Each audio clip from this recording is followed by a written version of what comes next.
పుతిన్కి red carpet వేసిన భారతదేశము ఇప్పుడు జెలెన్స్కీ గారికి ఎలాంటి డేట్స్ అనుకూలంగా ఉంటుంది అంటే మోదీ గారి యొక్క అవైలబిలిటీ, ఈయన వచ్చి మోదీ గారిని కలిసి ఈ యుద్ధాన్ని ఎలా ఆపాలి అని ఒక వ్యూహాన్ని వీళ్ళు రచిస్తారు. ఈ వార్త నేను ఎప్పుడో ప్రెడిక్ట్ చేశాను మీకు. ఒక నెల రోజు క్రితం కూడా పుతిన్ గారు వస్తున్నారు అంటే త్వరలోనే డొనాల్డ్ ట్రంప్ వస్తాడు, జెలెన్స్కీ కూడా వస్తాడని మాట్లాడాం. సో ద ఇండియన్ ఎక్స్ప్రెస్ అనబడే పత్రికలో వచ్చిన ఒక కథనం. సో ఇది మీరు డైరెక్ట్గా చూడొచ్చు. ఇప్పుడు మరి పుతిన్ గారు ఏమైనా ఫీల్ అవుతారంటే ఏమీ లేదండి. మీకు పుతిన్ యొక్క మాస్టర్ మైండ్ను గమనించారు అనుకోండి. అమెరికాలో ఏం జరిగింది? ఇప్పుడు స్టీవ్ విట్కాఫ్ అని ఒక వ్యక్తి, ఈయన ఎవరండి? ఈయనే ఇప్పుడు ఈ రష్యా యుక్రెయిన్ యుద్ధములో నెగోషియేటర్. సో ఇతనే మాట్లాడుతున్నాడు. ఎవరు ఇతను? స్టీవ్ విట్కాఫ్ ఎవరు? ఇతను డొనాల్డ్ ట్రంప్ యొక్క పార్ట్నర్ అండి, బిజినెస్ పార్ట్నర్. మీకు అర్థమై ఉంటుంది. అలాగే జెరార్డ్ కుషర్ అని అంటారు. ఈ జెరార్డ్ కుషర్ ఎవరు? డొనాల్డ్ ట్రంప్ గారి సన్ఇన్లా, అల్లుడా మజాకా. సో ఇప్పుడు వీళ్ళు ఇద్దరూ కూడా రష్యా వెళ్ళి డైరెక్ట్గా పుతిన్ని కలుస్తున్నారండి. చూడండి, పుతిన్ని కలిసి వీళ్ళు ఏం మాట్లాడుతున్నారు? ఇదంతా అనవసరం అండి. ఈ యుద్ధాలు అంటే మీరు ఏమైతే కోరుకున్నారో మీకు దొరికేసిందా? దొరికేసింది. డాన్బాస్ రీజన్ ఇవాళ రష్యా చేతికి వచ్చేసింది, అయిపోయింది. మరి ఇప్పుడు యుద్ధాన్ని ఆపేద్దామా? ఖచ్చితంగా ఆపేద్దాం. మీరు ప్లాన్ చేయండి, నేను ప్లాన్ చేయడం కాదండి. మా మామ ఉన్నారు చూసారా, డొనాల్డ్ ట్రంప్, ఈయనకి కొన్ని వీక్నెసెస్ ఉన్నాయి. సో దాని విషయంలో మీరు కొద్దిగా చూసుకోండి. మరి ప్రపంచం గమనిస్తుంది కదా. కాబట్టి పుతిన్ గారు ట్రంప్ గారిని బాగా పొగడండి. ఎవరు పొగిడినా కూడా అతనికి ఇష్టం, నచ్చుతుంది. సో దాంతో మీరు అనుకున్నట్టుగా ఈయన జెలెన్స్కీని కన్విన్స్ చేసి ఈ యుద్ధాన్ని ఆపేస్తాడు. మీకు ఏం రావాలో వచ్చింది, జెలెన్స్కీకి ఏం కావాలో అది ఆయన ఇస్తాడు. మాకు ఏం కావాలి? మాకు వ్యాపారమే కదా. సో మా వ్యాపారం ఎలా జరగాలో మేము చూసుకుంటాము. ఇది మీకు ఓకేనా? సో వీళ్ళు రష్యా వెళ్ళి మాట్లాడిన విషయం ఇది. మరి దీన్ని జెలెన్స్కీ ఒప్పుకోవాలి కదండి. 28 పాయింట్స్ అన్నారు, జెలెన్స్కీ ఒప్పుకోవాలి కదా. పుతిన్ గారు ఏం ఆలోచిస్తున్నారు? నేను డొనాల్డ్ ట్రంప్ని పొగుడుతాను, అయ్యో ఇతనికి నోబెల్ బహుమతి ఇవ్వలేదు, నాకు చాలా బాధగా ఉంది, ఇవన్నీ చెప్తాను. అలాగే ఈ సెక్యూరిటీ ట్రీటీ, రష్యా యుక్రెయిన్ యొక్క ఈ సెక్యూరిటీ వ్యవహారము, దీనికి డొనాల్డ్ ట్రంప్ గారు తీసుకున్న నిర్ణయం అద్భుతం, ఇది కూడా నేను మాట్లాడతాను. కానీ నేను మీకు ఒక స్క్రిప్ట్ రాసిస్తాను, రష్యా భాషలో స్క్రిప్ట్ రాసిస్తాను. దీనిని మీరు డొనాల్డ్ ట్రంప్ గారికి ఇవ్వండి. నేను చెయ్యాల్సిందల్లా చేస్తానండి. ఈ స్క్రిప్ట్ని డొనాల్డ్ ట్రంప్కి ఇచ్చి మీకేం కావాలో నేను మాట్లాడుతున్నాను కదా, ఇదే విషయాన్ని చెప్పి దీనినే ఈయన పీస్ డీల్ అని మాట్లాడాలి, పీస్ ప్యాక్ట్ అని మాట్లాడాలి. బాగుందా?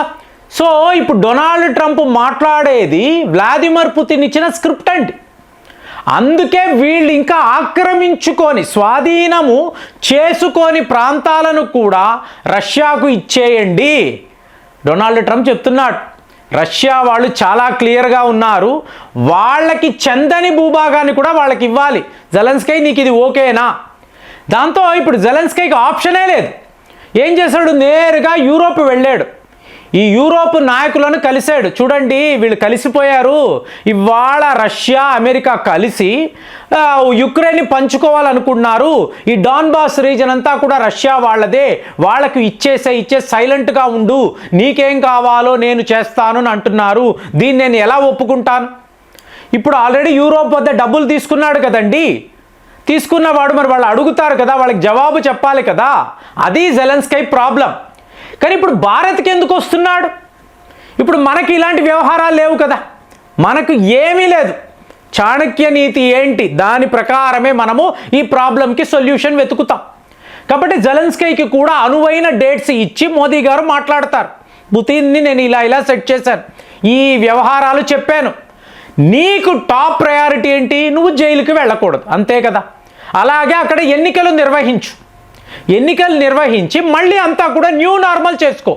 సో రష్యాతో పుతిన్తో మాట్లాడే బాధ్యత నాది, ఇది నువ్వు చూసుకో అని చెప్పి మోదీ గారు చెప్తారు. ఇదంతా వీడు వింటాడా?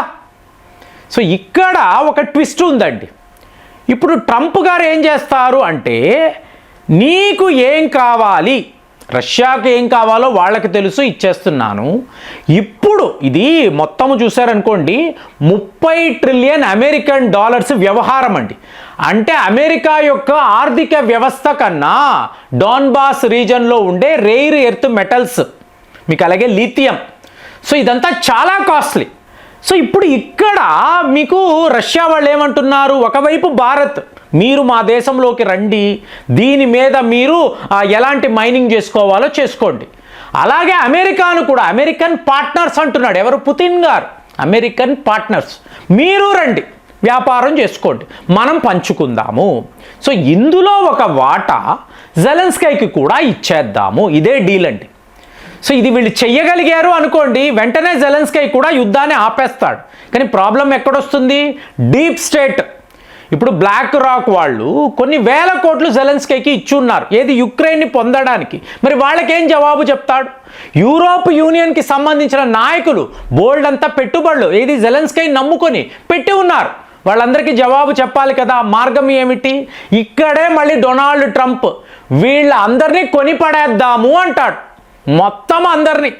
యూరోప్ నాయకులు అంటే యూకే యొక్క ప్రధానమంత్రి, ఫ్రాన్స్ అధ్యక్షుడు, ఇటలీ యొక్క మొత్తం వీళ్ళందరినీ కూడా కొనేసాము అంటే ఇక్కడతో యుద్ధము అనేది ఆగిపోతుంది. మరి మీరు 30 ట్రిలియన్ అమెరికన్ డాలర్స్ కదా మాట్లాడుతున్నారు, హ్యూజ్ మనీ కదా. At the same time Putin యొక్క ఆలోచన ఏమిటి, డాన్బాస్ రీజన్ రష్యాతో కలిసిపోవడం.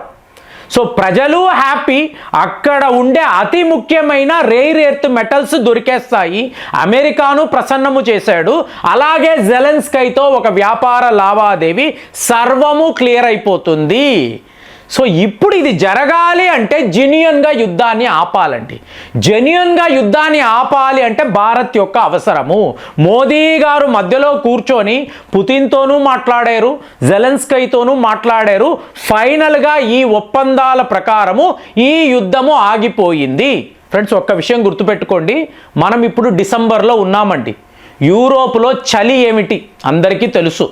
సో జనవరి ఫిబ్రవరి మీకు ఒక 20 దాటిన తరువాత మంచు కరగడం మొదలవుతుంది. ఒకవేళ యుద్ధం ఆగలేదు అనుకోండి, జెలెన్స్కీ భారత్కి రావడము, ఇక్కడ నెగోషియేట్ చేయడము, ఇది ఏది కూడా వర్కౌట్ కాలేదు అనుకోండి, ఫిబ్రవరి 20 తరువాత మేజర్ అఫెన్స్ ఉంటుందండి. చాలా చాలా భయంకరమైన రష్యా యొక్క అవతారాన్ని వీళ్ళు చూస్తారు. సో ఇది రియల్ యుద్ధముతో సమానం. ఇప్పటి వరకు మనము స్పెషల్ మిలిటరీ ఆపరేషన్ మాట్లాడుతున్నాము, రియల్ యుద్ధాన్ని చూస్తారు. అప్పుడు యుక్రెయిన్ వైపు ఎవరు ఉండరు. అమెరికా వాళ్ళైతే లిటరల్గా చేతులు ఎత్తేసి మేము ఇచ్చాము కదరా ఇంత పెద్ద ఆఫరు, ఒప్పుకోని అంటారు.